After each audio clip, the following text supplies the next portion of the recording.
paz de Jesus esteja conosco hoje e sempre. Para começar, a primeira coisa que eu queria falar para vocês é dar um aviso de que a nova turma da Escola de Aprendizes do Evangelho vai começar no dia 28 de abril, uma quinta-feira, às 19h30. Quem tiver interesse, as inscrições estão abertas. Nós vamos fazer um formulário para quem quiser se inscrever, deixar os dados, mas como isso ainda não está pronto, tem meu contato, então pode me ligar ou me mandar um WhatsApp falando que tem interesse, manda o nome direitinho, assim que o formulário estiver pronto eu passo. Se não tiver facilidade, não souber mexer, não souber preencher o formulário, pode passar pelo próprio celular, porque as informações para inscrição são bem simples. O nome completo, telefone, endereço e endereço de e-mail. É um cadastro, só pra gente... Idade. É um cadastro pra gente ter os dados principais da pessoa que tem interesse, tá bom? Mas as inscrições estão abertas, divulguem, passem para quem vocês conhecem e tal, que vai começar em abril a nova turma. E eu trouxe hoje para falar com vocês a partir de 3 perguntinhas do Livro dos Espíritos. Do capítulo 2, dos elementos gerais do universo, conhecimento do princípio das coisas. Pergunta 17. É dado ao homem conhecer o princípio das coisas? Não. Deus não permite que ao homem tudo seja revelado neste mundo. 18. Penetrará o homem um dia o mistério das coisas que lhe estão ocultas?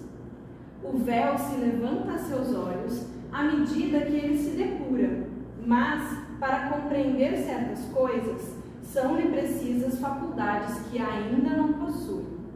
19. Não pode o homem, pelas investigações científicas, penetrar alguns dos segredos da natureza?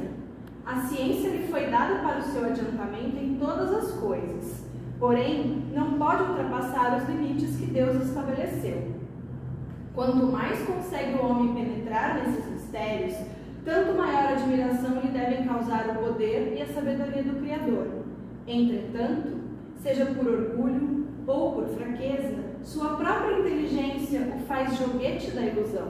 Ele amontoa sistemas sobre sistemas e cada dia que passa lhe mostra quantos erros tomou por verdades e quantas verdades rejeitou como erros. São outras tantas decepções para o seu orgulho. Então a gente também tem que tomar cuidado com aquilo que a gente deseja saber, E por que eu trouxe esse trechinho? Todos nós estamos aqui num processo evolutivo. Nós somos espíritos, no momento encarnados, neste corpo, que é uma casca, uma roupa que a gente veste. E cada encarnação, cada mundo, que nós sabemos que existem vários mundos, passa por uma evolução. Não é só o ser humano durante esta encarnação que passa por evolução. Para que o espírito evolua, esse processo é muito maior. Então, o nosso planeta começou lá atrás, nem existia a vida humana. Existiam animais, as características, as condições de vida no planeta eram diferentes. Foi evoluindo, surgiram os hominídeos, Mas no começo se comunicavam por grunhidos. O homem ainda não falava, não tinha essa constituição física que nós temos hoje. No começo o homem também usava 4 apoios, como macacos, como outros tantos animais. E aí o homem foi evoluindo, foi aprendendo a se comunicar através da fala, desenvolveu linguagem, desenvolveu outras maneiras, os desenhos nas cavernas, nas pedras. Passou a aprender a utilizar os recursos, fossem pedras para fazer armas, fossem a pele dos animais para se aquecer, a caverna como uma casa, começou a construir casas de outros materiais, antes ele era nômade, porque está chegando inverno, então eu tenho que migrar para um lugar que não seja tão frio. Depois, quando ele começa a aprender a construir essas casas, a se manter quente, começa a aprender a cultivar também, ele não precisa mais migrar para onde tem as coisas, sazonais para ele colher, para ele caçar e tudo mais, né? Então, isso faz parte da evolução do nosso planeta e da raça humana dentro deste planeta, né? Então, se a gente olhar para isso, é como uma criança. A gente pega a criança, a gente não pode falar sobre tudo, a gente não vai falar sobre sexo com uma criança. Ela não vai entender, ela não está pronta, pode assustar, né? Uma criança assistir um ato sexual assusta, ela acha de repente que o pai está matando a mãe, sabe lá, né? Não tem condição de compreender naquele momento. A humanidade é a mesma coisa. O mundo começa bem primitivo e vai evoluindo. E aí, nem tudo dá para você falar em qualquer momento. Tem que esperar a pessoa, quando a gente fala de seres humanos, ou a humanidade, quando a gente pensa na evolução do planeta, estar pronta para, né? Então nós tivemos toda essa evolução e aí chegou um momento que o plano espiritual, assim como o pai e a mãe ou o professor, falou, tá, agora é hora de intervir. E tem coisa que a criança vai aprendendo sozinha, ela vai brincando, vai mexendo, isso aqui é legal, isso aqui não dá. E tem hora que o pai e a mãe falam, não, isso não pode. Não pode pôr a mão no fogo, não pode enfiar o dedo na tomada, não pode bater no amiguinho. Então chegou um momento da humanidade que o plano espiritual falou, ok, é a hora da intervenção. Qual foi essa intervenção marcante? Moisés. Moisés chegou e nos trouxe 10 mandamentos. Era o que a humanidade estava pronta naquele momento. Vivia-se a lei de Talião, olho por olho, dente por dente. Então, matou, eu vou lá e também vou me vingar, matou meu filho, vou lá me vingar, ou roubou alguma coisa, eu vou lá e roubo o seu, e virava uma guerra, né? Um furdunço, como diz o outro. E aí, Moisés traz aquele mandamento, não matarás, não roubarás, honrará pai e mãe, amará teu Deus sobre todas as coisas. Enfim, são 10 mandamentos. E a partir desses mandamentos que vieram de uma forma miraculosa, trazidas por Deus, gravadas na pedra, para que as pessoas acreditassem, para que aquilo recebesse naquele momento a validade necessária, veio dessa forma miraculosa. A partir disso, a sociedade começa a criar regras, tá, então não matarás. Se matar, qual é a pena? Não é todo mundo lá, eu faço o que eu quiser porque matou meu filho. Não, existe uma lei que será cumprida independente de quem ele matou. Não é você que foi prejudicado porque ele matou o seu filho que vai fazer a lei valer. É a polícia, é um corpo para isso. As sociedades passam a se organizar, passa a ter menos aquela coisa de guerra, de briga, porque a humanidade estava pronta para entender e se organizar para esse novo jeito, né, mais harmonioso, mais alinhado, digamos assim. E aí, continuam, as sociedades vão crescendo, vão evoluindo, vão criando suas próprias leis, e veio o quê? Uma nova intervenção. Chegou lá a adolescência, eu quero ouvir música no último, eu quero ir pra balada, não sei o que, né? Peraí, meu filho, não, você não pode ir pra qualquer balada. Você tem só 15 anos. Você não pode fazer o que você quiser. Desculpa te informar. Já sabe que você não pode botar a mão no fogo, você sabe que você não vai enfiar o dedo na tomada, mas ainda precisa da intervenção. E aí vem, quem traz essa intervenção? Jesus. E qual é a intervenção que ele traz? Ele pega aqueles 10 mandamentos e transforma em 2. Ele fala, amará o teu Deus sobre todas as coisas e ao teu próximo como a ti mesmo. Gente, isso é muito aberto. A humanidade, quando Moisés trouxe 10 mandamentos, se fosse dito, ame a Deus sobre todas as coisas e ao teu próximo como a ti mesmo. É fácil eu amar meu pai, minha mãe, meu filho, meu marido. Não é fácil eu amar o cara que me cortou no trânsito. Não é fácil eu amar, de repente, uma pessoa que me passa a perna no trabalho. Não é fácil alguém que eu sinto que roubou uma oportunidade que eu estava esperando há muito tempo, mas aquela pessoa, por qualquer motivo que seja, foi mais qualificada, conseguiu um emprego e eu não. Existem tantas coisas, e aí a gente... Agora imagina na época de Moisés. Se a gente deixa uma lei aberta assim, amará o teu próximo como a ti mesmo. Ia continuar o furdunço. Eu tenho que amar meu próximo como a mim mesmo. Mas então, se ele me roubou, eu vou continuar roubando, eu vou continuar. Porque, elas por elas, né? Mas não, naquele momento que a humanidade já tinha se organizado, entendido que a gente pode pôr regras, limites, quem sai desse limite é que está fora da caixa e precisa de um olhar e de um cuidado diferente, então eu posso trazer essa lei mais aberta. Amarás o teu próximo como a ti mesmo. Porque aí eu estou ampliando, não é só para aquelas coisas quadradinhas que estão nos 10 mandamentos, do furtar, do cobiçar a mulher do próximo, enfim. Né? A gente começa a olhar para tudo, até aquelas coisinhas mais bobas dentro de casa, com o seu irmão, com o seu marido. Quem nunca discutiu com o marido, discordou do marido ou da esposa? Quem nunca teve que dar uma repreensão do filho e acaba sendo mais duro? E aí a gente precisa também dosar, né? Quanto eu posso ser incisivo, quanto eu posso ser duro, sem ser ferino, essa palavra que eu queria, né? Então Jesus ele amplia o olhar, ele nos dá, se a gente pensar nos conceitos da psicologia, do desenvolvimento humano, né? A gente começa a nossa vida com a anomia, ou seja, eu não faço nada sem intervenção externa. Com o tempo, eu vou entendendo o que é certo, o que é errado, o que é bom, o que é mal. Existe uma heteronomia. Tem coisa que a criança já pode escolher sozinha, fazer sozinha. Ela pode escolher a roupa que ela vai usar. Ela pode, né, se relacionar com o amiguinho. Aí, de repente, ela foi socar o amiguinho porque discordou. Não é assim que resolve uma discordância.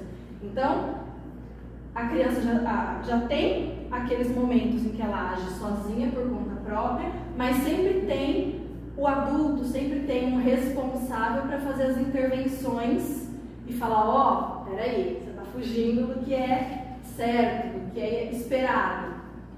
E aí a gente alcança, ao longo da vida, vai entendendo esses momentos, vai internalizando, vai virando hábito, não bater e resolver de outro jeito, por exemplo. E a gente chega no que é chamado de autonomia, ou seja, eu regulo a mim mesmo. Né? Então, quando Jesus traz amar o próximo como a ti mesmo, ele está trazendo os elementos para essa autonomia, para a gente desenvolver. Né? A gente saiu da anomia, passou para a heteronomia e ele nos dá elementos para a gente dessa heteronomia chegar à autonomia, que é o grande objetivo. Né? Que sejamos autônomos e que de forma autônoma a gente escolha a luz. Mas aí tem a passagem, né? Que tudo isso que a Clarissa está falando tem a ver com o que ela leu do Livro dos Espíritos, que nem tudo está na hora da gente saber. Quando Jesus traz essas duas leis, como que ele fala sobre tudo isso? Como que ele exemplifica do que ele está falando? Dos grandes ensinamentos divinos. Ele fala através de parábolas. E nem a gente fala com as crianças, trabalha valores através de conto de fada. Você não vai dar um conto de mistério, uma Agatha Christie para a criança ler. Você trabalha com um conto de fada.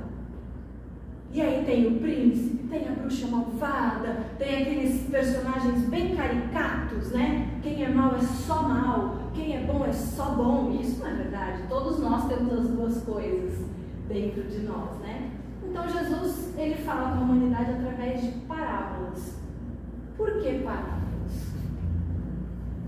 Esse livrinho, gente, Palavras de Mestre, eu amo de paixão. Ele é extremamente fácil e rápido de ler. Então, quem tiver interesse de procurar e tudo mais, eu acho que eu li 1h30, 2 horas, quando eu li a primeira vez. E ele faz um estudo bem interessante. Ele fala dos 10 mandamentos, aí ele entra nos ensinamentos de Jesus, então ele faz um estudo aprofundado do Pai Nosso, das bem-aventuranças e de algumas parábolas. E aí ele fala, no capítulo 7, os discípulos se aproximaram de Jesus e perguntaram: por que falas através de parábolas, mestre? E Jesus lhes contestou: no mundo em que a convivência foi permitida como nova oportunidade de evolução, para aqueles que se rebelaram contra Deus, ainda existem muitas pessoas que não optaram pela fraternidade branca. E por isso, aqueles que ainda não aproveitaram a nova oportunidade de reconciliação, colhem informações importantes que podem ser utilizadas contra aqueles que desempenham suas organizações para voltarem a pertencer à ordem da fraternidade branca. As parábolas são as palavras certas, em sentido moral e técnico, para que o caminho da verdade seja percorrido até alcançar a vida eterna. O oculto do sentido das parábolas é compreendido somente por aqueles que são missionários da luz e por elas são iluminados. Aos oportunistas, as parábolas serão meras histórias contadas para entreter desocupados. Ou seja, ele trouxe todo o conhecimento, toda a informação que a humanidade precisava para compreender reencarnação, para compreender evolução, para compreender amor, para compreender bons exemplos. Porém, cada um vai entender isso ao seu tempo, da sua maneira, conforme a sua capacidade daquele momento. Porque, como eu disse, o nosso planeta está em evolução, a humanidade como um todo está em evolução. Porém, se nós olharmos apenas para essa encarnação e pegarmos duas crianças, gêmeos, da mesma idade, não necessariamente vão estar no mesmo nível de aprendizado. Um tem mais habilidade para linguagem, para português, o outro ama matemática, tem um raciocínio lógico afiado. Eles não vão aprender exatamente as mesmas coisas exatamente no mesmo tempo, embora geneticamente sejam exatamente iguais. Têm a mesma idade, o mesmo tempo de vida, criados pela mesma mãe e pelo mesmo pai, na mesma casa, na mesma escola. Ainda assim, eles serão muito diferentes. Isso serve para toda a humanidade, né? Então, mesmo sabendo que naquele momento que veio Moisés trazer os 10 mandamentos, de uma maneira geral, a humanidade estava pronta para eles, nem todo mundo estava pronto, tanto que ainda tinha gente que matava, que furtava, que cobiçava a mulher do próximo, né? Até hoje, né? Quando Jesus traz e resume os 10 em 2, nem todo mundo estava pronto para entender. Tinha gente que ainda precisava, até hoje ainda precisa, do não matarás, não furtarás, honrará pai e mãe, etc. e tal. Então, as parábolas, elas são um carinho, digamos assim. São um conto de fadas que Jesus usou para nos ensinar. Cada um entende da maneira e no momento que está apto. E aí, essa semana, fuçando minhas coisas, eu achei um papelzinho que eu peguei num centro espírita, e ele fala: semeadura. Sua generosidade chamará a bondade alheia em seu socorro. Sua simplicidade solucionará problemas para muita gente. A sua complexidade provocará muita dissimulação no próximo. Sua indiferença fará manifesta frieza nos outros. O seu desejo sincero de paz garantirá tranquilidade no caminho. Já seu propósito de guerrear dará frutos de inquietação. Sua franqueza contundente receberá frases rudes. Sua distinção edificará maneiras corretas naqueles que o seguem. Sua espiritualidade superior incentivará sublimes construções espirituais. Diariamente, semeamos e colhemos. A vida é também um solo que recebe e produz eternamente. Então, quando eu li isso, eu pensei, de fato, né, estamos todos em momentos diferentes de aprendizagem e tudo que nós recebemos, de uma maneira geral, a nossa reação instintiva, natural, é retribuída da mesma forma. Então, se alguém nos mostra indiferença, eu vou ser indiferente e frio com essa pessoa, de maneira geral. E a recíproca é verdadeira, né? A gente atrai aquilo que a gente manda para o mundo, né? Lei da ação e reação. O que eu mando volta sempre, sempre.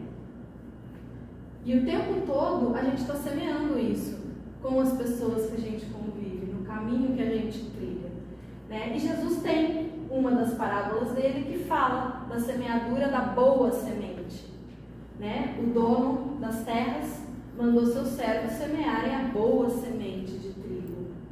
Um inimigo seu aproveitou a calada da noite e foi lá semeou o joio no mesmo campo. E aquelas duas plantas foram crescendo. Ninguém sabia que o inimigo tinha feito aquilo.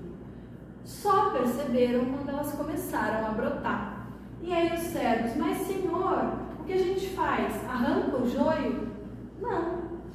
Deixa ele crescer, porque se você for arrancar agora, ainda estão muito pequenos. De repente você arranca o trigo junto. Não, vocês vão deixar os dois crescerem. Quando chegar a colheita, colhemos primeiro o joio, amarramos em grandes fardos e queimamos. E então colhemos o trigo e guardamos no celeiro. O que isso está dizendo? A mesma terra boa, a mesma luz do sol está alimentando esses dois grãos, essas duas plantas. Mas não são as duas que são boas. Então eu vou lá e vou ceifar ruim? Não nos cabe. Até porque numa dessa você machuca a semente boa que está brotando. Não cabe a nós. Né? Então se a gente pensar quem é a semente, é o coração de cada um de nós. Espíritos encarnados aqui. O que nós fazemos para o outro é a semente que nós plantamos, o que o outro nos faz é a semente que planta em nós. Né? O que é esse solo? É o planeta Terra, onde nós estamos encarnados. Quem é esse Senhor de terras que plantou o trigo? É Deus, nosso Pai. Cabe a Ele separar o joio do trigo. Cabe a nós ser trigo. Cabe a nós escolher ser trigo. Porque nós não somos sementes imutáveis. Se eu pegar uma semente de laranja e plantar, não vai nascer maçã. Mas o Espírito, ele tem as duas coisas habitando dentro de si. Tem luz e tem escuridão. Todos nós temos momentos de raiva, temos momentos de angústia, momentos que a gente fica assim, louco, que a gente não gosta do que está vivendo. Mas nós, diferente dos vegetais, diferente dos animais, temos o livre-arbítrio. Nós temos a consciência de tudo isso e temos o livre-arbítrio. Então cabe a cada um de nós escolher ser o trigo. E com isso, também ir plantando sementes de bem, também ser luz, ser água regando as sementes de bem que nós plantamos por aí, que nós semeamos. Nem todas vão conseguir brotar. Né? Uma coisa que a gente fala muito no meu trabalho, a gente trabalha com crianças em situação de vulnerabilidade. A gente não salva todo mundo. E não nos cabe salvar todo mundo. Ali é um lugar onde elas têm oportunidade de aprender novas possibilidades, novas maneiras de ver a vida, de viver a vida, valores muitas vezes diferentes do que aquilo que elas vivem em casa. Tem muitos problemas, muitas situações, né, complexas ali dentro. E tem alguns que abraçam essa oportunidade porque veem justamente a maneira de sair daquele lugar onde estão, que não está favorável, e até trazer a família junto através do exemplo, através da sua força de vontade. E tem outros que fazem a escolha do caminho mais fácil. Né? Quantos caem ou no tráfico, ou mesmo no uso de droga para esquecer, para se entorpecer das dificuldades e das dores. Então nós escolhemos, nós não salvamos todo mundo, né, infelizmente, mas também lembremos, não nos cabe. Nós não somos os servos que realizam a colheita, nós somos a semente. Né? Nós também estamos aqui para ser regados, para aproveitar essa luz do sol e brotar, e dar o nosso fruto, o nosso melhor. Então era essa mensagem que eu queria dizer. Vamos sempre semear luz, semear bem e vamos escolher ser o trigo. Aproveitar essa água que cai sobre nós, esse sol que nos ilumina todos os dias para ser a boa semente, para dar bons frutos para esse planeta. Gente, era isso. Excelente semana.